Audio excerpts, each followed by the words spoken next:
کہ میری امت کے اخیر میں ایک فتنہ یہ آئے گا کہ لوگ نمازیں چھوڑ دیں گے۔ آپ یہ بات اس وقت فرما رہے ہیں جب صحابہ ہیں، نماز چھوڑنے کا سوال پیدا نہیں ہوتا۔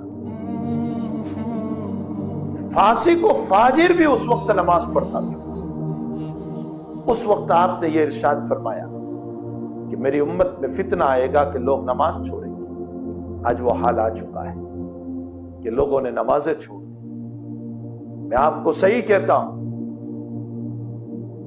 کہ صرف 5% لوگ نماز پڑھتے ہیں، 95% لوگ نماز نہیں پڑھتے۔ اور جب سے یہ لاک ڈاؤن کے مسئلے ہوئے ہیں، گھروں میں لوگوں نے نماز پڑھنا چھوڑ دی۔ اللہ کی رحمتیں کہاں آئے گی؟ نور کہاں آئے گا؟ رزق میں برکت کہاں سے ہوگی؟ زندگی میں برکت کہاں سے ہوگی؟ چہرہ منور کیسے ہوگا؟ زندگیوں سے نماز نکل گئی۔ یہ حضور کی پیشین گوئی ہے کہ میری امت پر ایک فتنہ آنے والا ہے کہ لوگ نمازوں کو چھوڑ دیں۔